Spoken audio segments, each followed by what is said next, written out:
अस्सलाम वालेकुम, खुशामदीद, सुबह खैर तमाम देखने वालों को। प्रोग्राम का नाम है गुड मॉर्निंग कराची और मेरा नाम है मोहम्मद यासिर। नाज़रीन, प्रोग्राम गुड मॉर्निंग कराची में मुख्तलिफ़ नौइयत के मामलात और मसाइल ज़ेर बहस आते हैं और अवामी नौइयत के मामलात के ऊपर कोशिश करते हैं कि प्रोग्राम में गुफ्तगू की जाए। माह मुबारक का सिलसिला खैर से जारी है और लोगों की जो मुश्किलात हैं वो कम नहीं हो सकी और वजह हर दौर में एक ही रही है, ये जो बढ़ती महंगाई है इसके हवाले से सारे फ़िक्रमंद हैं और मौशी अदाद शुमार पेश किए जाते हैं। आप देखते हैं कमोबेश तमाम ही प्रोग्राम्स में इसके ऊपर बात होती है। ताहम मैं एक बात बड़े अरसे से दोहरा रहा हूँ, अपने प्रोग्राम में दोहराई मैंने कि एक आम आदमी को शायद इन तमाम चीज़ों से दिलचस्पी ना हो। ये जो कुछ आप दिखा रहे हैं, किसकी कितनी मुद्दत मुलाजमत बाकी है, किसको क्या एक्सटेंशन मिलती है नहीं मिलती है, मान में कौन आता है कौन नहीं आता, उसकी सोच का जो महवर और मरकज़ है वो इस वक्त भी यही है कि ये जो बढ़ती महंगाई है इसको कौन कम करेगा।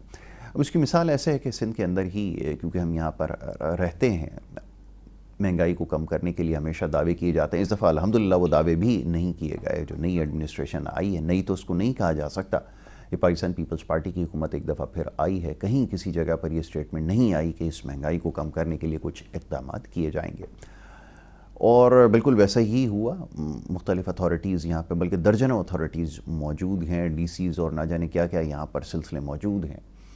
ताहम उसके बावजूद भी सूरत हाल जो की तू है, ना महंगाई कम हो सकी, ना शय खुर्दनोश की जो किल्लत है उसको दूर किया गया और इस तरह जो दीगर मामलात हैं।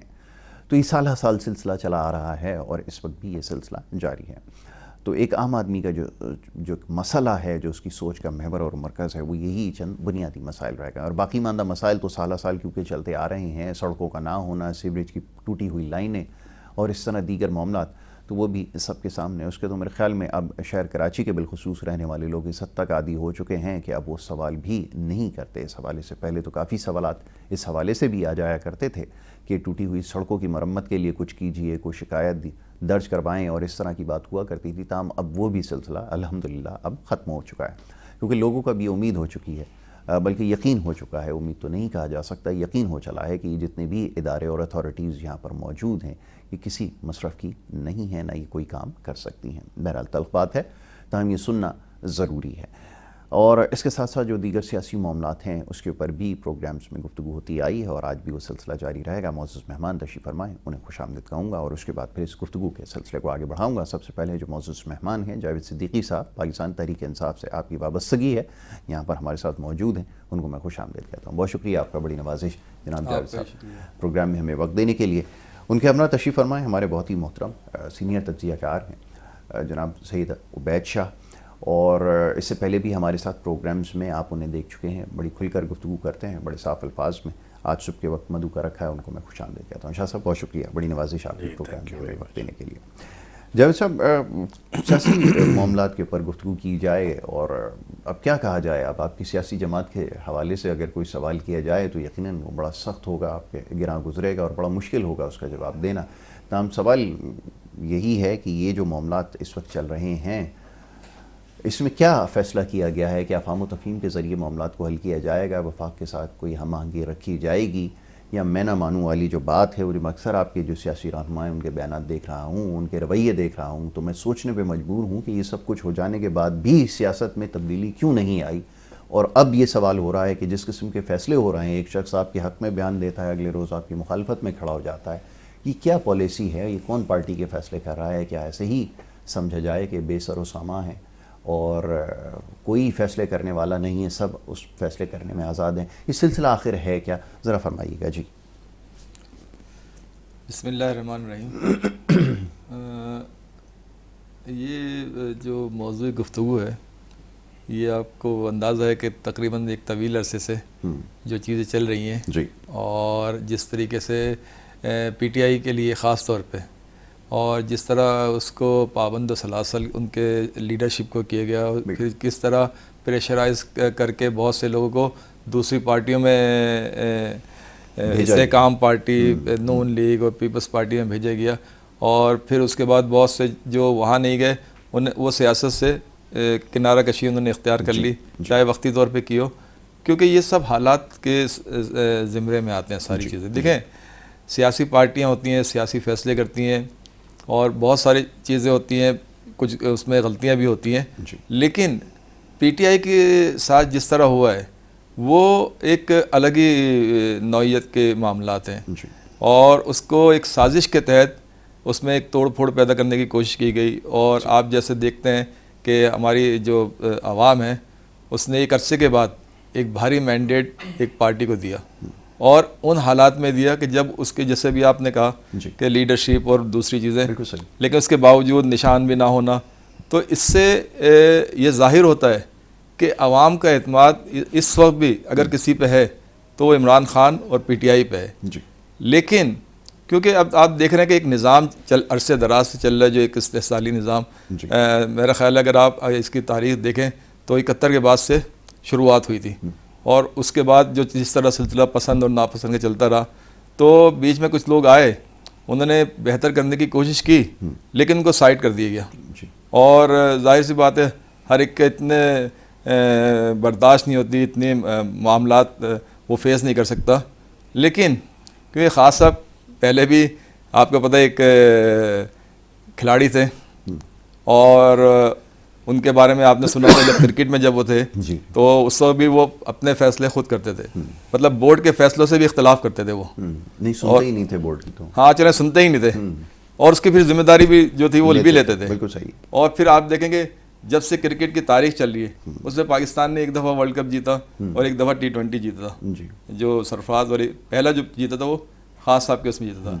अच्छा, फिर उस दौर में आप उस वक्त की टीम देखें, खिलाड़ी देखें और उस वक्त के बड़े बड़े नाम देखें, तो क्या वजह है कि उसके बाद फिर टीम जवाल की तरफ चली गई। जब हम देखें कि वो जो टीम उस वक्त की टीम थी, उसके बाद जब नए लड़के आए तो देखें हमारे यहाँ ये तो हम सुनते रहते हैं कि टैलेंट की कमी नहीं है जी, लेकिन उस टैलेंट को प्रमोट नहीं किया जाता, पसंद और नापसंद कि जी ये मेरा रिश्तेदार है, ये मेरा भाई है, ये मेरा बेटा है, ये मेरा भतीजा है। और जब तक ये चीज़ ख़त्म नहीं होगी पाकिस्तान से ये सब चीज़ें चलती रहेंगी। और जिस दिन आपने काबिलियत को प्रमोट करना शुरू किया मुल्क खुद ही ऊपर चला। ये तो एक अंडरस्टूड बात है। इसमें तो मैं क्रिकेट की थोड़ी सी मिसाल दे दूं, अब आपने किया तो मुझे याद आया जावेद बर्की कौन थे, आपको तो होगा, माजिद खान कौन थे, कौन किसको लेकर आया था, किस तरह उसको प्रैक्टिस कराई जाती थी, जी बिल्कुल, किस तरह उसको बिल्कुल सही बनाया गया। देखिए अच्छा नहीं मैं आपको मैं आपकी इसी बात का जवाब देता हूँ, नहीं मैं आपकी इसी बात का नहीं मैं इसी बात का आप जवाब देता हूँ। देखिए मेरा भाई हो, मेरा भांजा हो, मेरा भतीजा हो, अगर वो रिजल्ट दे रहा है और वो वाकई टैलेंटेड है तो उसमें कोई कबाहत भी नहीं है। देखिए हम अक्सर और बेशतर सुनते हैं कि जी नौकरी इन्होंने भाई को दे दी, इन्होंने बेटे को दे दी। सर अगर है टैलेंट है तो नहीं, उसमें तो और बहुत सारे खिलाड़ी तो जो खान साहब से बहुत ऊपर थे, खान साहब कहीं बहुत पीछे थे, लेकिन वो मेहरबानी जो है वो यासिर भाई अगर ऐसी बात होती तो उस वक्त जो हमारी हॉकी की टीम नहीं, उस वक्त जो हमारी हॉकी की टीम थी, जो हमारी क्रिकेट की टीम थी, जो हमारी स्क्वॉश की टीम थी, वो दुनिया में नहीं, मैं आपको एक मिसाल दे रहा हूँ कि उस वक्त के जो खिलाड़ी थे, जो भी चीज, अब अगर कोई छोटा मोटा इक्का दुक्का वाकई को आप बेस बनाएंगे वो एक अलग बात है, लेकिन इस वक्त अब आप मिसाल है नहीं, अगर आप एक मिसाल लें सरफराज की कि उसको कितने लेट मौका मिला, फिर उसने रिजल्ट दिया, लेकिन मैं बात बता सकता हूं, लेकिन ये अभी मौका नहीं है। कहने का मकसद ये है कि आप छोटी छोटी चीजें नहीं, लेकिन जो एक आप देखें ना कि हॉकी की टीम हमारी जी उस वक्त कलीमुल्लाह, समीउल्लाह, हसन सरदार और बहुत सारे खिलाड़ी, और सबके नाम भी मेरे ख्याल से हर आदमी को मालूम होता है। हमारे क्रिकेट के खिलाड़ी ये हैं, हमारे हॉकी के खिलाड़ी ये हैं, हमारे स्क्वॉश के खिलाड़ी ये हैं। लेकिन अभी अगर किसी से पूछा जाए कि जी हमारे क्रिकेट के तो शायद कुछ नाम क्योंकि वो हमारे कौमी खेल है, लेकिन अगर आप हॉकी के बारे में पूछेंगे, स्क्वॉश या किसी और, तो उसमें शायद लोगों को मालूम नहीं होगा। बिल्कुल ऐसा ही। तो इसका मतलब ये हो कि आपने जो एक सही सिमत थी उसमें अगर आप सफ़र करते रहते तो आज भी लोगों का उसमें इंटरेस्ट होता जी। अच्छा, फिर दूसरी बात ये कि जो जिस तरह भी आपने कहा महंगाई और जो दूसरी चीज़ें, अच्छा इससे भी लोगों का थोड़ा सा, जाहिर सी बात है, सबसे पहले हर आदमी का अपना घर होता है, फिर उसके बाद उसकी तफरीहात होती हैं। तो अब वो इस चक्रव्यूह में आके अब वो दूसरी चीज़ें सारा जहन हट गया। अब यही है कि बच्चों की फ़ीस और बिजली का बिल और दूसरी चीज़ें, तो ये सब चीज़ें इसमें क़यादत का फुकदान होने की वजह से ये सब सारी सूरत हाल है क़यादत का, क्योंकि फुकदान है, कहतो रिजाल है, जिसकी वजह से ये सब कुछ हमें क्योंकि हम आस्ता आस्ता, अगर आप 40-50 साल पीछे जाए तो हम अच्छी पोजीशन में थे, बेहतर पोजीशन में, ऊपर जाने के बजाय हमने रिवर्स गियर लगाया। तो इसका मतलब क्या हुआ? इसका मतलब ये हुआ कि आपकी क़यादत जो थी वो उसमें वो चीज़ नहीं थी। मेरे सवाल का जवाब तो नहीं था, लेकिन बहरहाल मैं अभी दोबारा आपकी तरफ आऊँगा, मैं शाह साहब की तरफ आता हूँ। शाह साहब फरमाइएगा, अब सूरत हाल आपके सामने। मैं ये समझता हूँ कि फ़ी ज़माना अब सवाल करना जो है ना, कुछ मेरे ख्याल में ज़्यादा मुनासिब नहीं है। मेरे ख्याल में हालात के ऊपर तो अब हर शख्स ही तबसरा कर रहा है। अभी भाई हमारे उन्होंने फरमाया, माजी के कुछ हवाले दिए, अब माजी में पता नहीं क्या कुछ जहन में फिर आपको पता है कि घूमने लगता है। ज़रा फरमाइएगा कि जो सूरत हाल है, क्या सवाल ये है कि काबू हो सकेगी? कि लोग देख रहे हैं कि कोई निजात दहिंदा आएगा, कोई सारे मसाइल को हल करेगा, लेकिन यकीन करें कि जिससे भी बात होती है, जिस शख्स के पास माइक लेके जाते हैं, वो कहता है वो उम्मीद बिल्कुल दम तोड़ चुकी है। क्यों इस नहज तक पहुँच चुके हैं? फरमाइए। जी, बिस्मिल्लाहिर्रहमानिर्रहीम। यासिर भाई, बात यह है कि ये एक छोटा सा तबसरा ये इस पर जो भाई ने बात की करते हुए फिर आगे बात करता हूँ। उन्होंने कहा इमरान खान खिलाड़ी रहे, खेलते रहे। इमरान खान ने खूब खेला जी, बहुत खूब खेला, बहुत खूब खेला। 3.5 साल कौम के साथ भी खेला, और आखिर में उन्होंने आज़म खान को कहा कि साइफर से खेलेंगे, बहुत खूब। और अब वो अडियाला जेल में खेल रहे हैं साइफर से, अब उनसे इस्टेब्लिशमेंट खेल रही है। और इसी खेल में कौम को लगा के रखा हुआ है। पहले उन्होंने लगा के रखा, अब इस्टेब्लिशमेंट लगा के रखा है। हम तमाशा देखने के लिए बैठे हैं, हमारा यही काम है। आप मेजर जनरल राव फरमान की, जो ईस्ट पाकिस्तान में एडमिनिस्ट्रेटर था मार्शल लॉ, उसकी प्रेस कॉन्फ्रेंस 1970 की आप कभी देखें और आज के हालात देखें, आपको लगेगा 1970 से 2024 कुछ भी नहीं बदला। वो वही कह रहा है कि अवामी लीग के MNAs जो है वो अवामी लीग के MNA नहीं रहे, MNA हैं, मगर उनको निशान नहीं दिया गया, लिहाजा वो अवामी लीग के MNA नहीं है। बिल्कुल वही 2024 वाली सूरत हाल। अब ये ऐसे में आप कहें आगे क्या देखेंगे? आगे तो मायूसी है, आगे कोई अच्छाई नज़र नहीं आती। आप कारोबारी हालात, अगर आपका कारोबारी लोगों से ताल्लुक़ हो, वास्ता हो, और आप जो प्रैक्टिकल बिजनेस करते हैं, दुकान वाले हैं, फैक्ट्री वाले हैं, मिल वाले हैं, या बिल्डर्स हैं, या और लोग हैं जो भी कारोबारी से, कार शोरूम वाले, आप उनसे पूछेंगे, वो कहेंगे हम हाथ पे हाथ रख के बैठे हैं। 2 साल से बाज़ार ऐसा है कि कोई 1 रुपये की सेल नहीं होती। लोग नुकसानात में बुरी तरह दब गए, और जिसका बस चलता है वो यहाँ से बाहर निकल जाता है। ठीक है ना। मैं अभी 2-3 दिन पहले मैंने एक तहरीर में लिखा भी था कि अदनान समी खान को आप रो रहे हैं, उसने इंडिया की नेशनलिटी ले ली है। यहाँ तो आधा पाकिस्तान, अगर इंडिया नेशनलिटी खोल दे ना, आधा पाकिस्तान इंडिया चला जाएगा। ये हालत है इस मुल्क की। मतलब मोदी जो है वो अभी इफ्तिताह करने वाला है अंडर वाटर ट्रेन का, बॉम्बे से दिल्ली के, बॉम्बे टू दुबई। ये हालत है। वो कहाँ पहुँच गए? हम इंडिया सेंट्रिक हो के हमारा हाल ये हो गया कि हमने तोपें खरीदी, गने खरीदी, टैंक खरीदे, हमने तैयारा शिकन एंटी एयरक्राफ्ट गने ले ली, अल खालिद बना लिया, गौरी बना लिया। हम यही करे चले जा रहे हैं। वो कहाँ पहुँच गया इंडिया? हम इंडिया से डर के और डेटरेंस मेंटेन करने के लिए सारे अपने रिसोर्सेज जो है डिफेंस पे खर्च करते रहे, सिक्योरिटी स्टेट बने रहे, वो इकोनॉमी पे लगा रहा। और वक्त यहाँ आ गया है अब पिछले 10-12 सालों में कि इंडिया को हम अगर देखें ना तो हमें टोपी गिरानी पड़ेगी अपनी। हम उस काबिल ही नहीं रहे कि हम इंडिया का किसी भी सूरत में मुकाबला कर सकें। वहाँ पे अंबानी की शादी में आ रहा है बिल गेट्स और प्राइवेट जेट गिफ्ट में दे रहा है शादियों में, और हमारे यहाँ के जो अंबानी हो सकते थे, मित्तल हो सकते थे, और टाटा और बिरला हो सकते थे, उनको जुल्फ़िकार अली भुट्टो साहब खा गए थे। बाद में सिस्टम ने खड़ा ही नहीं होने दिया उनको। तो हम अभी कोई होप ज़्यादा इस पाकिस्तान से, मुझे अफसोस है ये बात कहते हुए, कोई ज़्यादा होप पाकिस्तान से है नहीं। और आप कह रहे हैं नजात दहिंदा आएगा, नजात दहिंदा क्या? इसाक डार साहब को बाहर किया गया, नवाज शरीफ के ग्रुप को साइडलाइन लगाया गया इस्टेब्लिशमेंट के एक डिज़ाइन के तहत, और वजीर ख़जाना नए ले आए एक और साहब। वो पहली प्रेस कॉन्फ्रेंस में, पहली मीडिया टॉक में उन्होंने कहा जी PIA की प्राइवेटाइजेशन करेंगे। तुम्हारा मुल्क का मसला PIA है? तुम्हें लोगों की रोटी भूख नज़र नहीं आ रही? तुम्हें पेट्रोल प्राइसेस नज़र नहीं आ रहे? तुम्हें डॉलर का वो नज़र नहीं आ रहा कितना ऊपर तक जा चुका है? तुम्हें ट्रेड डेफिसिट नज़र नहीं आ रहा कितने $25 बिलियन का? तुम्हें नज़र नहीं आ रहा रिसोर्सेज कितने ज़ाया हो रहे हैं इस मुल्क के? इस मुल्क की मुस्तहिक अशराफिया जो है 90 अरब रुपये सालाना, 90 अरब रुपये माहाना का जो है ना वो बेनिफिट लेती है, जिसमें पेट्रोल है, बिजली की सब्सिडी है, मुफ्त बिजली के बिल हैं, फला है 90 बिलियन रुपीस अ मंथ, 1000 अरब रुपए के करीब सालाना इस मुस्तहिक अशराफिया की इमदाद है इस गरीब मुल्क में।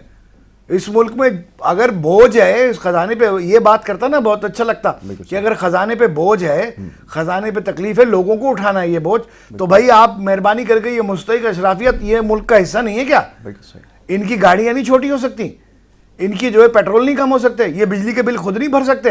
एक 14 ग्रेड का सरकारी मुलाजिम अपने बिजली का बिल घर का खुद भरता है, तो 20 ग्रेड वाला क्यों नहीं भरता भाई?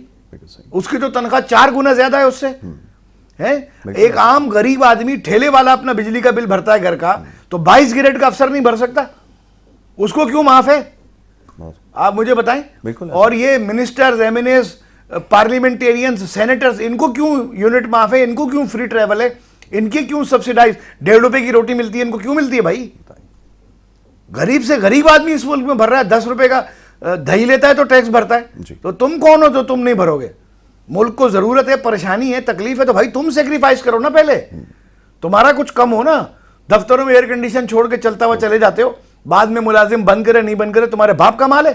बिल्कुल ऐसा। यहां लोगों को खाने को नहीं है, बिजली के बिल नहीं भर पा रहे, डाके और चोरियों का यह हाल है कि एक दिन नहीं कराची में, कम से कम मैं कराची की बात कर रहा हूं, एक दिन नहीं है जिसमें 10-20 डाके नहीं पड़ जाते, लोग कत्ल नहीं हो जाते। कुत्ते बिल्ली की तरह लोग मर रहे हैं यहां सड़कों पे, कोई पूछने वाला नहीं है।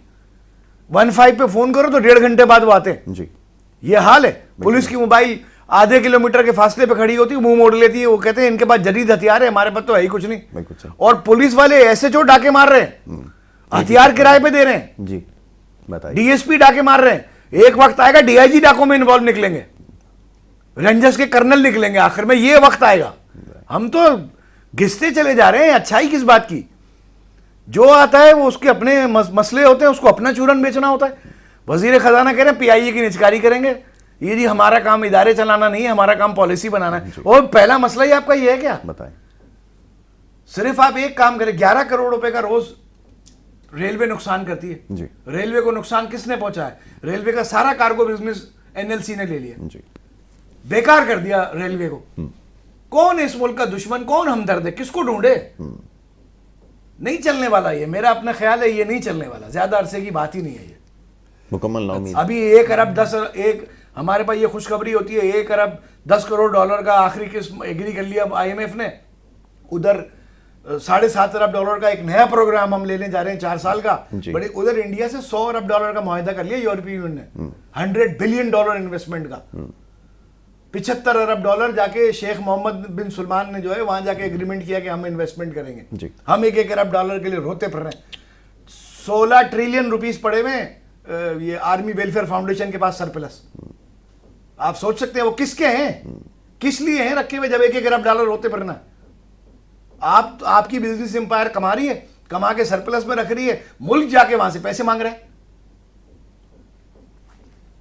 कैसे चलेगा सर, क्या चलेगा? मैं आई एम डिसअपॉइंटेड, बोल बोल के भी थक गए हैं, चलेगा नहीं, कुछ होने वाला नहीं है। कुछ क्या करेंगे? सियासी जमातें ये कोई तो संजीदगी का मुजाहरा करे। मैं तो हैरान इस बात पे होता हूँ कि पानी जब सर से ऊंचा हो जाए तो कहीं तो कोई संजीदगी का मुजाहरा करे, कहीं तो कोई ये तासुर दे, आवाम को किसी से कोई ये इंडिकेशन मिले कि हम इसको बचाने की कोशिश कर रहे हैं, कुछ करने की कोशिश कर रहे हैं। चलो बचाओ ना सही, ऊपर खड़ा हुआ वो देख रहा है कि कोई शख्स खड़ा हुआ है, कम से कम हाथ ही हिला दे कि जिससे ये अंदाज़ा हो कि ये हमें बचा ही लेगा। लेकिन यहाँ तो ऐसे गैर संजीदा लोगों के मिजाज हैं। सियासी जमातों के रवैये में देख रहा हूँ, आज तारीख तक मैं टीवी के ऊपर देखता हूँ तो सिर्फ महज एक ही मौजू होता है कि वो फलाना हमारी मर्ज़ी से नहीं आया, हमारी सीट पे ये नहीं हुआ, उसकी सीट की एडजस्टमेंट के लिए ये होगा, फलाना शख्स को वो वोट देगा। क्या यही बदकिस्मती हमारी है और ये रहेगी? ये कैसे टूटेगा ये जमूत और तोड़ेगा कौन? सवाल ये पैदा होता है। और क्या लोग कभी उठ खड़े होंगे? क्योंकि मेरा तो नहीं ख्याल कि मैंने जितनी तारीख पढ़ी है उसके अंदर इस किस्म के लोग जो कि इतने जूते खाने के आदी हो चुके हों कि उनको अब सिर्फ यही, वो जैसे आपने किस्सा सुन रखा है कि पुल के ऊपर वो बादशाह जो है एक बंदा लगा देता है, वो जूते कहता है तादाद बढ़ा दे, तकलीफ हो रही है, इंतज़ार करना पड़ता है जूते खाने के लिए। क्या ये लोग कभी कुछ कर सकते हैं, कोई इनकलाब बर्पा कर सकते हैं? क्या इससे उम्मीद रखते हैं? देखें, इनकलाब वाला पोटेंशियल हमारे में नहीं है, लेकिन 2 ही बातें हो सकती हैं। ये हालात ऐसे ही तंग होते जाएंगे और अशराफिया, मुस्तहिक अशराफिया बहुत खूब, मुस्तहिक इन इन्वर्टेड कॉमास, मुस्तहिक अशराफिया जो है, इसके रेशा दबानियाँ, इसके अल्ले तलल्ले ऐसे। एक दफ़ा मैंने इस्हाक डार को देखा था, मैं कल याद कर रहा था ये बात। इसाक डार साहब बजट पेश कर रहे थे 2017 में, जब उसके बाद वो मफरूर हो गए थे, फिर आके वजीर खजाना हो गए थे उत्तर तो वो जब तकरीर कर रहे थे तो बड़े रो पड़े, कहने लगे ये जो अमीर हैं इनके कुत्ते इंपोर्टेड बिस्किट खिलाते हैं, इनको टैक्स देना पड़ेगा, बड़े रो के कहने लगे। जी जी। तो उनकी जो गाड़ी है, आप अगर उनकी गाड़ी देखें तो आप कहेंगे कि बस अब मैं अपना सर दिए दीवार पे ही मार लूं, ये आदमी रो रहा है मुल्क के टैक्स के लिए, ये आदमी रो रहा है जिसका अपना सारा पैसा बाहर है, दुबई में और अमेरिका और लंदन में होगा, जो दुबई ने फेरिस्त निकाली थी कि इन्वेस्टर सबसे बड़े, और वो कहते हैं जब वक्त आता है तो कहते हैं कि हम पर पाकिस्तान के कानून ही लागू नहीं होते, हम तो बाहर रहते हैं, और जब फायदा उठाना होता है तो आ जाते, कहते हैं हम तो है पाकिस्तानी, हमारा तो है पाकिस्तान, हम तो इस कौम के लिए रोते हैं, हमें रात को नींद नहीं आती है। तो देखें ना, दो ही सूरतें हो सकती हैं जो हालात बनते हैं, वो ये कि या तो यहाँ कोई खूनी इनकलाब आए, हर गली हर मोहल्ले में कोई लड़ाई हो, कोई दस्तों गिरबा हो और इलाकों के वॉर लॉर्ड्स बन जाए, और अपनी अपनी कोई मतलब ये कोई इस तरह की सूरत हाल हो जैसी कुछ कोलंबो में हो चुकी है, श्रीलंका में हो चुकी है, हुक्मरानों को ऐवानों में घुस के मारा गया, गिरबान पकड़ के खींचा गया, बिल्कुल सही, वो खानदान के खानदान जो बरसर इख्तदार थे कब से पता नहीं, उनको खींच के बाहर किया गया, और कुछ दिन तो हालात बहुत ख़राब रहे, बड़ी तकलीफ रही, फिर आहिस्ता आहिस्ता चलना शुरू हो। बिल्कुल सही। या तो ऐसी कोई सूरत हाल हो जाए, या फिर ऐसी कोई सूरत हाल हो कि पाकिस्तान को जो है ना वो पट्टे पे ही दे दिया जाए, लीज पे, कुछ चाइना ले लेगा, कुछ जो है और दूसरे ले लेंगे, उनको दे दिया जाए। अभी देखें ना, कॉरपोरेट फार्मिंग फौज कर रही है। अभी इन्होंने एक कॉन्सेप्ट दिया कि जी जनरल आसिम मुनीर साहब ने, हाफिज़ सैयद आसिम मुनीर साहब ने, कि गुस्ताखी ना हो उनकी शान में, कि वो उन्होंने एक नया कॉन्सेप्ट दिया कि जी फौज कॉरपोरेट फार्मिंग करेगी, और सऊदी अरब को और यूएई को जहाँ पे एग्रीकल्चर नहीं है उनको हम एग्रीकल्चर प्रोडक्ट्स बेचेंगे। बहुत खूब। अच्छा, तो अब मैं ये कहना चाहूँगा ना कि अब ऐसा करें कि जो पिटारो कैडेट कॉलेज है, ये काकोल पीएम है, कोकोल है, इसमें एक ना बैच बढ़ा दें कैडेट फार्मर का, फौजियों को किसान बनाने की भी तरबियत दें, और वहाँ उनसे ट्रेनिंग करवाएं, और ये हथियार छोड़े, हल चलाना सिखाएं उनको, ये वहाँ पे एक बैच बढ़ा लें, क्योंकि भाई सब काम तो कर रहे हैं, बैंक खोला हुआ है, ठीक है ना, फर्टिलाइज़र कंपनी खोली हुई है, तो अपना कंस्ट्रक्शन कर रहे हैं, लॉजिस्टिक्स कर रहे हैं, सड़कें बना रहे हैं, ठेके ले रहे हैं, समझे ना, सारे काम तो कर रहे हैं। तो अब ऐसा करें कि फार्मिंग में भी आ गए तो वहाँ पे एक बैच बढ़ा लें कैडेट फार्मर का, और वहाँ पे जो है वो फार्मिंग सिखाएं फौजियों को, बाकी जो काम उनको करना है वो तो वो कर नहीं रहे, और दुनिया के सारे काम कर रहे हैं। तो हम ऐसे काम अगर करते रहेंगे तो हम देखें ना, मैं मुल्क पर तनकीद कोई भी नहीं करना चाहता, फ़ौज पर भी नहीं करना चाहता, लेकिन ये माजरत के साथ मैं ये कहने पे मजबूर हूँ कि जो हमारी फ़ौज की क़यादत है, अस्करी क़यादत है, वो शायद शॉर्ट साइटेड है, या वो मतलब इससे आगे नहीं सोच रहे। बिल्कुल ठीक है कि मुल्क जो है वो किस तरह चले। बिल्कुल ठीक है। शाह साहब, गुफ्तगू जारी रखते हैं, एक मुख्तसर सी ब्रेक के लिए कहा जा रहा है, एक ब्रेक है यहाँ पर, ब्रेक के बाद वापस आते हैं, गुफ्तगू जारी रखेंगे। आप देखते रहिए प्रोग्राम गुड मॉर्निंग कराची।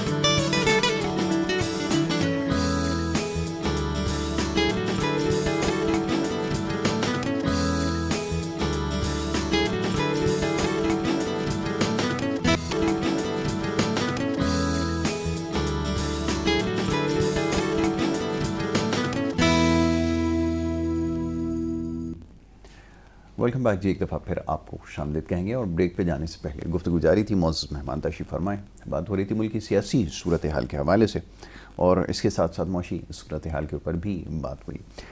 जनाब, ये मामला ज़ेर बहस आते रहेंगे, बातें बड़ी तल्ख़ हैं, लेकिन फी वक्त की अब ज़रूरत है कि इस किस्म की बात की जाए, और ये बात आखिर क्यों ना की जाए। लोग सवाल कर रहे हैं, जिस कसम पुरसी की हालत में अब इस वक्त लोग ज़िंदगी अपनी बसर कर रहे हैं, वो ये जानना चाहते हैं कि वाक़तन कौन निजात दहिंदा उनके लिए साबित होगा। और जैसे मैंने कुछ देर पहले अर्ज़ किया कि कोई भी शख्स निजात दहिंदा साबित नहीं हुआ, बुरी तरह लोगों को मायूसी हुई है, और इससे पहले भी बड़े बड़े वादे, दावे और नारे और न जाने क्या कुछ कहा गया, लेकिन हकीकत अब सबके ऊपर आया है। वो सोचने पे मजबूर हैं कि जिनके ऊपर इतना एतबार किया, जितना एतमाद किया, उसका नतीजा क्या निकला। बहरहाल मामला ये ऐसे ही चलते आए हैं, और महसूस ये होता है कि अगर कोई बड़ी तब्दीली रोनमा नहीं हुई या कोई बड़ा वाक़या रोनमा नहीं हुआ तो ये मामला ऐसे ही चलते चले जाएंगे। जावेद साहब, आपकी तरफ आऊँगा, ज़रा फरमाइएगा सूरत हाल के हवाले से। शाह साहब ने बड़ी तल्ख़ बात मगर सच बात जो है वो कही है, और शायद सियासी जमातों के जो कारकुनान हैं, सियासी लोग हैं, उनके पास इतना हौसला नहीं है कि वो अपनी जमात के ऊपर ही तनकीद कर सकें, कम अज़ कम जो मामलात वो देखते आए हैं। अब यही मैं सवाल तमाम सियासी जमातों से करूँगा। अब हमारी सियासी जमातों में जो बराए नाम जमहूरी हैं, नाम नहाद जमहूरी जमातें हैं, वो अपनी जमात के गलत फ़ैसलों के ऊपर तनकीद भी नहीं कर सकते। तनकीद तो बहुत दूर की बात है शाह साहब, उसके लिए क्या मैं लफ्ज़ इस्तेमाल करूँ कि वो लबकुशाई भी नहीं कर सकते। अगर वो करेंगे तो उनको पार्टी से फारिग कर दिया जाएगा। ये सूरत हाल है। अब यहाँ बताइए क्या सूरत हाल है, ज़रा फरमाइए कि जैसे मैंने कुछ देर पहले अर्ज़ किया वही सवाल दोबारा आपकी खिदमत में रख देता हूँ कि जो पार्टी के फ़ैसले हैं आखिर ये कर कौन रहा है, लोग ये जानना चाहते हैं, जिन वोटर्स का भी आपने तस्करा किया, फरमाइएगा।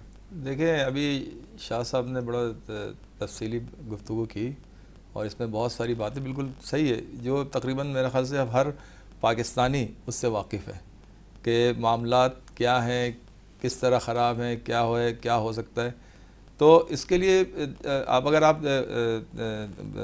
जायज़ा लें तो हमारे एक आइन और क़ानून की बात होती है। आइन बना हुआ है एक, उसमें सारे क्लोज़ हैं, उसमें तरामीम भी हुई हैं, बहुत सारी चीज़ें हुई हैं। अगर उसमें आप देखें कि एक कानून है आर्टिकल 6 का जी, और उस आर्टिकल 6 के कानून में यही चीज़ है कि कोई भी इदारा अपनी तजव्वुज़ात से निकल के काम करता है या उसके जो भी लोग हैं तो उन पे आर्टिकल 6 लगना चाहिए। तो आप मुझे बताएं कि अभी तक आर्टिकल 6 की तो अभी आप देखें जैसे आप देखें निगरां गवर्नमेंट जो बनी थी, तो आपने निगरां गवर्नमेंट का जो तकरीबन 1 साल से ऊपर का जो टाइम पीरियड था उसमें जो उन्होंने काम किए, तो क्या वो चीज़ें उनके उसमें आती थी? क्योंकि निगरां गवर्नमेंट आमतौर पे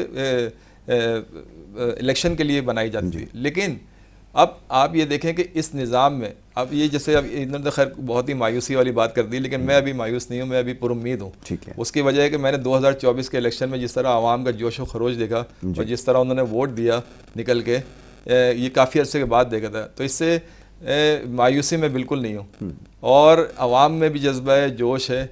और अब आप ये देखें कि आवाम, अब मसला ये होता है कि कोई भी मुल्क हो, जमहूरी मुल्क हो, उसको अवाम की राय के मुताबिक चलाया जाता है। आप देख लें, आप एशिया में देख लें, दुनिया में देख लें, यूरोप में देख लें, बहुत सारे मुल्क हैं जहाँ पे अवामी राय का एहतराम किया जाता है। जिस दिन हमारे यहाँ ये चीज़ शुरू हो जाएगी, और इंशाअल्लाह ताला मैं बहुत पुरुम्मीद हूँ कि इस वक्त जिस तरह 2018 के बाद हालात चेंज हुए और अवामी राय जिस तरह गई, और आप देखें जो वो पार्टियाँ जो किसी भी डेवलपमेंट काम में सिर्फ बातें करती थी, अच्छा ये प्राइवेटाइजेशन का अमल जैसे अभी हमारे भाई ने कहा, ये हम एक अरसे दराज से सुन रहे हैं कि जनाब इन इदारों को प्राइवेट कर देना चाहिए। तो क्या वजह है कि उनको नहीं किया जा रहा? इसकी वजह सिर्फ ये है कि जब वो प्राइवेट सेक्टर में चले जाएंगे, रेलवे हो चाहे PIE हो या कोई भी हो, तो उसमें फिर लोगों को वो मराहत नहीं मिल सकेंगी जो आज सरकारी ओहदों पर बैठ के उनको मिलती हैं। अगर अब जैसे आप देखें कि बिजली के महकमे वापडा है, ये जो भी है दुनिया भर में ये है प्राइवेट, क्योंकि गवर्नमेंट का काम सिर्फ चेक एंड बैलेंस होता है इदारों का, और कुछ मखसूस इदारे अपने पास रखने होते हैं जो हसास नौयत के होते हैं। उसके अलावा सारा प्राइवेटाइजेशन होता है, एक मुकाबले का रुझान होता है, उससे आवाम को फ़ायदा होता है। जैसे अगर हम कराची में देखें, के इलेक्ट्रिक का मुआहदा किसने किया था और किस तरह किया था?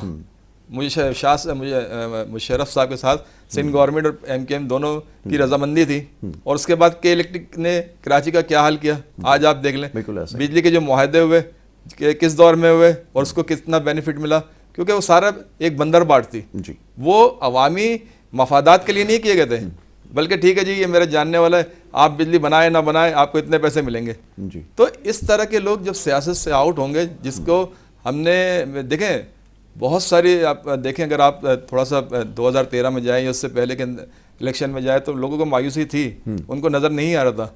लेकिन 2018 के बाद उन्हें एक होप हुई कि अब कोई चेंज आ सकता है, और आपने फिर 2024 के इलेक्शन में देखा कि उन्होंने अपने भरपूर एतमाद का वोट दिया। किसको दिया ये भी सबको पता है। और फिर किस तरह उस जो वोट को इज्जत देते थे, जो नारे लगाते थे, उन्होंने किस तरह वोट का तकद्दुस पर अमल किया, ये भी सबके इल्म में है।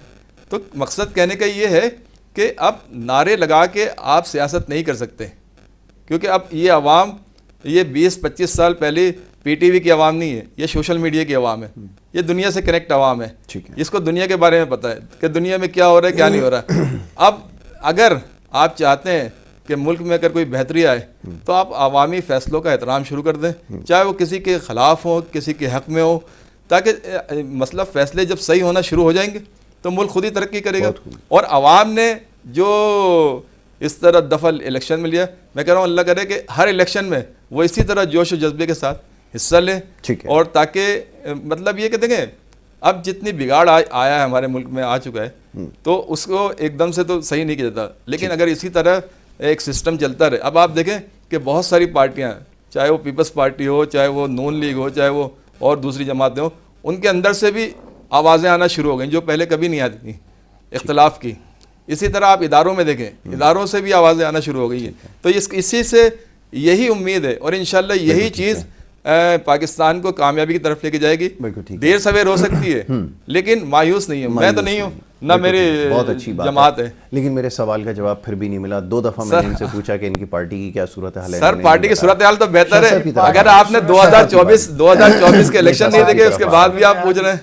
इनकी पार्टी की सूरत हाल ये है सर कि इन्होंने जो ना एक सपोले को दूध पिलाया, वो इतना पिलाया वो अब बड़ा बन गया नाग, और वो घूमता फिरता है मैं किसको डसूं। वो कोचवान का किस्सा है ना कि वो एक सांप जो है थैली में बंधा होता है, किसी ने उसको बांध के दरख्त से लटकाया होता है, नीचे आग जला दी होती है। तो वो कोचवान वहाँ से गुजरता है तो उसको बड़ा दुख होता है कि यार मखलूक है जिंदा, इसको साथ बड़ा जुल्म हो रहा है। तपिश में ये है, उसको उतारता है, आग बुझाता है, थैली खोल के उतारता है, तो वो निकलता है बाहर। सांप तो कहता है मैं भूखा हूँ, बता तुझको डसूँ या तेरे घोड़े को डसूँ। वो कहता है मैंने तुझ पे एहसान किया, तेरी भलाई की, ये क्या बात कर रहा है। बोला मेरी तो फितरत है काटना, तूने भलाई की होगी, मैं तुझको डसूंगा, नहीं तो तेरे घोड़े को डसूंगा। बिल्कुल सही। तो वो फिर वहाँ से एक सियाना गुजरता है तो वो कहता है अच्छा, वो जब माजरा सुनता है तो कहता है कि ये तो हो ही नहीं सकता, इतनी सी थैली में सांप वहाँ लटका पाओ, तो ज़रा मुझे दिखाओ एक बार, फिर मैं फैसला करता हूँ कि तुम इनमें से किसको डसो। तो उसको वापस बांधता है और कहता है भाई जा, इस पे कहाँ एहसान किया तूने, निकल। तो ये शेर अफजल मरवत जैसा आदमी जो इमरान खान बिल्कुल बदहाली का शिकार हो चुके थे, पार्टी तितर बितर हो गई थी, रोज़ की 3-4 प्रेस कॉन्फ्रेंसें हो रही थी और इमरान खान के सारे पोल पट्टियाँ जो है इमरान खान के अपने हिमायती खोल रहे थे, यूँ हुआ तो यूँ हुआ, झूठ या सच जो भी सही समझे ना, सारे लोग फारिग हो गए थे। एक आदमी निकला शेर अफजल मरवत, उसने बड़ा पब्लिक का लेग पुलर निकला, वो पब्लिक पुलर निकला और उसने जो है वो मजमे लगा दिए, ठट के ठट लगा दिए और दिलेरी से उसका फार्म हाउस पूरा मिसमार कर दिया गया। 10 साल से बना हुआ था, मुकदमे भी बनाए गए, बट उसमें वो जहाँ पाँव रखता था वहाँ ठट के ठट लग जाते थे। पॉपुलैरिटी इमरान खान की थी बट उस बयानियों को बेचने वाला कोई बच्चा नहीं था। बिल्कुल सही। वो एक निकला आदमी, उसने हिम्मत की, फिर 2-4 और आ गए, फिर अली मोहम्मद खान छूट गए जेल से धक्के खा खा के, शहरियार आफरीदी छूट गए, तब तक तो ये सब बचे ही नहीं थे। उस आदमी ने 2 जुमले कहीं पे गलत बोले, पूरा सोशल मीडिया उसके पीछे पड़ गया, ये फ्रॉड है, ये चोर है, ये प्लांटेड है, ये हमारे अंदर एजेंट है, ये धोखा देगा, ये फला करेगा। ये मुझे लगता है कि ये किसी दिन इमरान खान के खिलाफ भी मुहिम शुरू करेंगे कि ये पागल है, ये नशई है, ये मरवा देगा, ये क्यों करें, क्योंकि ये बैठे हैं बाहर सोशल मीडिया वाले, इनको पैसे मिलते हैं, इनको कंपेयरिंग दी जाती है। बुशरा बीबी की कॉल्स देखी आपने, वो फोन करके बताती हैं ये ट्रेंड चलाओ, वो ट्रेंड चलाओ। बिल्कुल ऐसा। तो ये अब इस पार्टी की क्या बात करेंगे आप। और इन्होंने 3.5 साल में क्या दिया, लंगर खाने दिए। लंगर खाने हमारा मुस्तकबिल है, हमारा मुल्क चलाएंगे, जो कि सैलानी चला रहा था। ये मुखैर हजरात जो देते हैं, आज इन मुखर्रर हजरात को आप कारोबार के काबिल नहीं छोड़ेंगे तो वो देंगे क्या। बिल्कुल ऐसा ही। फिर कैसे चलेगा ये मुल्क। आपको कारोबार के साजगार हालात पैदा करने चाहिए, आपको कारोबार को फ्लोरिश होने देना चाहिए। ये 300 अरब का बेनजीर इनकम सपोर्ट प्रोग्राम, ये क्या मुल्क को सरवाइव चला देगा, नैया पार लगा देगा ये। आप इससे बेहतर है कि आप जो है वो 1 रुपए का भी कोई प्रोग्राम न दें और 1 रुपए की भी कोई सब्सिडी न दें और नाजायज टैक्सेस खत्म करें, कारोबार के हालात बेहतर करें, कारोबार इंडस्ट्रीज लगे यहाँ, ठीक है ना। आप देखें ये ज़रई मुल्क है, यहाँ पे खाने पीने की चीज़ें, आप तुख्म बालंगा का शरबत जो है आप चले जाएं स्टोर पे आपको इंपोर्टेड मिलेगा। लब्बन लस्सी जो है सऊदी अरब की वो यहाँ बिक रही है। मुसाफा पानी जो दुबई का है वो आपको यहाँ से मिल जाएगा। तो भाई ये एग्रीकल्चर मुल्क है यार, क्या चीज़ हमको चाहिए बाहर से, क्यों, वाई फॉर। हम नहीं बना सकते ये चीज़ें, हम ये चॉकलेटें नहीं बना सकते, हम ये तुख्म बालंगा की शरबत नहीं बना सकते, वो आसमान तोड़ के लाना पड़ता है, रॉकेट साइंस है। लेकिन किसी का कंसर्न नहीं है। कमर्शियल इंपोर्टर बाहर से ऑर्डर करता है, वो जो बच्चों की वो होती है ना, वो क्रिस्प्स जो होता है वो भी बाहर से वो मंगा के यहाँ बेच रहा होता है। तो भाई बात यह है कि आप यहाँ कमर्शियल इंपोर्टर को बुलाए, कोई हो इस मुल्क में पूछने वाला, और उनको बुला के बोले जो चीज तुम वहां से इंपोर्ट कर रहे हो भाई यहाँ बनाओ ना, हम तुमको मराहत देते हैं यहाँ बनाओ ना, खाने पीने की चीज तो मत मंगाओ कम से कम, क्या यहाँ पे नहीं मिलता है? कौन सी चीज जो तुम्हें यहाँ रॉ मटेरियल नहीं मिलेगा, कौन सी एग्रीकल्चर प्रोडक्ट है जो तुम्हें यहाँ नहीं मिलेगी, तो तुम भाई यही रेसिपी यहाँ बनाओ, हम तुम्हें छोटा 600 गज का 800 गज का 1000 गज का प्लॉट भी देते हैं, कंस्ट्रक्शन के लिए बैंक से लोन देते हैं, मशीनरी मंगानी है वो मंगाओ, बनाओ यहीं बनाओ, तो आपका कम से कम 10 अरब डॉलर का इंपोर्ट बिल खत्म हो जाएगा। बिल्कुल ऐसे ही, आपको डॉलर की जरूरत पड़ती है, डॉलर पे इतना प्रेशर पड़ता है, वो आपको लेना नहीं पड़ेगा, बाहर से बाय करना पड़ता है डॉलर पेमेंट्स करने के लिए। बिल्कुल ऐसे ही। तो भाई कोई सोचने वाला तो हो, किसी को अकल हो, किसी को शऊर हो, किसी को फिक्र तो हो, या हमको अपना अपना चूरन बेचना है, हमको इससे आगे की कुछ परवाह नहीं है। और ये आर्टिकल 6 की भी बात हुई, आर्टिकल 6 कौन लगाएगा भाई? प्रोसिक्यूशन गवर्नमेंट्स करती हैं, ठीक है ना, फैसले अदालतें करती हैं, अदालतों के सारे जज कॉम्प्रोमाइज्ड है माजरत के साथ, 90% या 95% जजेस जो है ना उनकी अखलाकियात हैं। मैं खुलेआम कहना चाहूँगा ना, कब तक हम पर्देदारी में बातें करेंगे, कब तक करेंगे? एक दफ़ा मैंने पहले भी कहा एक जगह कि जनरल आसिम मुनीर ने जनवरी में एक सेशन किया था यंगस्टर्स का, पाकिस्तान की यूथ कॉन्फ्रेंस, उसमें सारी यूनिवर्सिटी से 2500 तलबा बुलाए गए थे।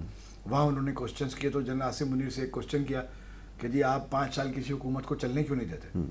तो उन्होंने कहा कि ये नहीं कहा कि भाई हम तो हुकूमत नहीं गिराते या हम तो नहीं बदलते, और वो पर्दा पर्दी वाले लुक्की छुपी वाला खेल नहीं किया, उन्होंने साफ साफ बोला भाई जब कोई मुल्क को बेच रहा होगा तो हमें मुदाखलत करनी पड़ेगी। तो इसका मतलब है आपने मान लिया कि हम हुकूमत गिराते हैं, हम बनाते हैं, सही है ना? तो अब खुल के ही बात करते हैं, वो दौर तो रहा ही नहीं, इतनी अवेयरनेस का दौर है, अब सबको सब कुछ नजर आता है। और भाई इमरान खान ने तो और अवेयरनेस दी है पिछले 2 सालों में, समझे ना, वरना वो तो खुद जनरल बाजवा दुनिया के सबसे डेमोक्रेटिक जनरल थे और सबसे ज्यादा तालीम दोस्त इंसान थे ना, और इतना उन्होंने एहसानात इस कौम पे कर रखे थे, तो उनके बारे में फिर शऊर खान साहब ने ही दिया खुद ही। तो बात यह है कि ये जो हमारे जजेस हैं ये सारे आप देखें ना, अगर ये हमारी अदालतें आज़ाद होती और इंसाफ पर मबनी फैसले कर रही होती, खुदा की कसम मुल्क का ये हाल नहीं होता। बहुत मुल्क के हालात मुख्तलिफ होते हैं, ठीक है ना। एक जनरल बाजवा को उसकी एक्सटेंशन पे और गलत हुई, जनरल जस्टिस खोसा ने बुला लिया था, वो वापस राही साहब अपनी वापस लेने लगे, जनरल बाजवा की एक्सटेंशन हुई, उन्होंने एक पटिशन फाइल कर दी, गलत हुई है, वो पटिशन टेकअप हो गई। खोसा साहब ने कहा, उसने कहा जी मैं वापस लेता हूँ। खोसा साहब ने कहा नहीं, अभी तो ये कोर्ट का प्रॉपर्टी हो गई ना, आप कैसे वापस ले लोगे, अभी तो मैं चलाऊंगा इसको। उन्होंने कहा मैं नोटिस कर रहा हूँ ये कैसे एम्बिग्विटी है इसमें। बाजवा साहब की टांगे हिल गई। अगर अदालत इस मुल्क में सही होती तो इस मुल्क का ये असर नहीं होता, ये के इलेक्ट्रिक ऐसा जुल्म नहीं करके रखे हुए होती कि लोगों को कितना कितना बिल, 54 रुपए 55 रुपए पे मीटर पे बिल जा रहा है, खरीदते हैं 3 रुपए की, अगर कोई सोलर लगा ले 4 रुपए की खरीदते हैं, 54 55 रुपए यूनिट से बिल दे रहे हैं। और ये पीक ऑफ पीक के ये ड्रामे, यानी दूध सुबह लेने जाओ तो कुछ और पैसों में, शाम में लेने जाओ तो कुछ और पैसों में, क्या तमाशा है। टैरिफ देखें, इतने रुपए, इतने यूनिट के बाद इतने रुपए हो जाएगा, यानी आप 2 किलो दही लेंगे तो आपको इतने रुपए का मिलेगा, 5 किलो लेंगे तो जी डबल हो जाएगा दही। ये कौन सी शराफत है भाई, कौन सा कारोबार है, कौन सा धंधा है।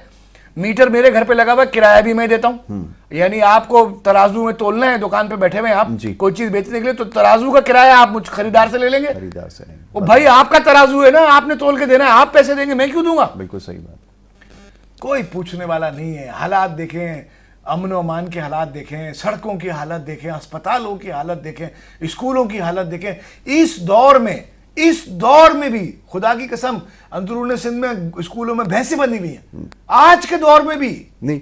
जैसे वो तो अल्हम्दुलिल्लाह वो पीपल्स पार्टी की गवर्नमेंट जब से वो आई, अब तो शहर के स्कूलों के अंदर भी भैंसें बंद रही हैं, तो वो गिला तो अब दूर हो गया, और उन्होंने मैं कहता हूं सबको बराबर कर दिया काम। तो अगर अदालत काम कर रही होती तो ये हो सकता था? मुमकिन नहीं था। चेक इन बैलेंस कौन करेगा? निजामी इंसाफ करेगा ना, कोई नहीं। निजामी इंसाफ का तो हाल कैसा है, 20-20 25-25 साल एक आदमी को कत्ल की सजा हुई, 18 साल उसका मुकदमा चला, जेल में था, सुप्रीम कोर्ट ने जाके उसको बाइज्जत बरी किया, नीचे आए तो पता चला जेल में गए, रिलीज ऑर्डर पता चला उसको 6 महीने पहले फांसी दे दी गई है। एक आदमी को एहतराम रमजान ऑर्डिनेंस में मजिस्ट्रेट ने 6 दिन के लिए जेल भेजा, गरीब 5 साल जेल में बंद रहा। 5 साल के बाद किसी जज के आगे टेकअप हुआ केस, वो उठ के खड़ा हो गया, उसने उससे हाथ जोड़ लिया, उसने कहा यार मैं शर्मिंदा हूं, माजरत चाहता हूं, 6 दिन के लिए तुम्हें जेल भेजा गया तो तुम 5 साल से बंद हो, कोई पूछने वाला नहीं तुम्हारा इस मुल्क में, बताइए। तो भाई माशरा कुफर के साथ चल सकता है, जुल्म के साथ नहीं चल सकता। जिसको उम्मीद है अभी भी वो रखे उम्मीद, मुझे नहीं उम्मीद ज्यादा आगे। बहुत खूब।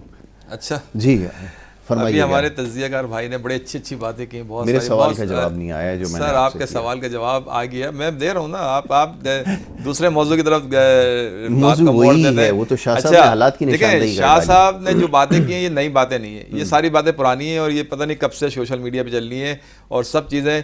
शाह साहब ने सिर्फ एक नुक्ता सोशल मीडिया की निशानदेही नहीं, हालात की निशानदेही नहीं, वो ये चल रही है, ये कोई नई बात नहीं कही इन्होंने, ये सारी पुरानी बातें ये हम पता नहीं कितने दफा प्रोग्रामों में कर चुके हैं। असल मसला ये है कि इन्होंने जागीरदारी और वडेरा शाही निज़ाम को नहीं किया, इन्होंने इदारों को किया, सियासी पार्टियों को किया। लेकिन जो बेसिक आप देखें कि इस मुल्क में अब आप मिसाल कोटा सिस्टम ले लें, कोटा सिस्टम अगर सिंध में देखें तो सिंध का पढ़ा लिखा शहरी जो शहर है वो कराची है, लेकिन इसका कोटा कितना है? तो हमारे यहाँ बहुत सारी निज़ाम में तब्दीलियां ये सारी चीज़ें पुरानी हैं और इसको जब तक आप चेंज देखें इमरान खान, अच्छा इमरान खान को तो ऐसे बोला जाता है कि जैसे उसने बड़े 40 साल तक तवील हुकूमत की, हुकूमतों में रहे, पार्टियों का हिस्सा रहे। अगर इमरान खान के उसमें होता तो अभी पीपल्स पार्टी भी उसे ऑफर कर रही थी। क्या क्या हुआ? वैसे खत्म करने में कितने साल लगते हैं? नहीं अच्छा दूसरी बात जैसे आप कह रहे हैं ना लीडरशिप का, आप मुझे बताएं कि आपने कितने अरसे से जेल में रखा हुआ है सारी लीडरशिप को, जो बड़े बड़े जितने भी लीडरशिप है। तो लाजमी सा बात है जब आप इस तरह पाबंद सलासल रखेंगे तो जो मुलाकातें करके जाते हैं, अब आपने देखा किसी को मुलाकात की इजाजत होती है, किसी को मुलाकात की इजाजत नहीं होती। तो खत लिखवाने अंदर से आइए, मैं तो मुलाकात कैसे करने दें? हाँ तो वो एक अलग है, जाहिर है वो सियासी मैटर है। सियासी मैटर है, अच्छा मुझे एक बात, अच्छा मुझे एक बात बताएं, अपनी जेल का रोना है दो नहीं अच्छा तो आप ये बताएं कि एक आदमी 60 साल 50 साल 60 साल की उम्र में कोई मुकदमा नहीं और फिर 200 मुकदमा और फिर जेल और फिर ये आप नवाज शरीफ का या जरदारी का या दूसरी पार्टियों का उससे मुकाबला कैसे करते हैं? उनकी तो पूरी एक तारीख है लूट मार की। बिल्कुल ठीक है, इनकी तारीख नहीं है, इनके 3.5 साल थे, उसमें अगर देखा जाए तो मुल्क में बहुत काफी बेहतरी आती और आ सकती थी। लेकिन इन भाई साहब ने सिर्फ वही बातें की जो पुरानी होती चली आ रही है, जो मुख्तलिफ मेहमानों का प्रोग्राम में शामिल होने के लिए।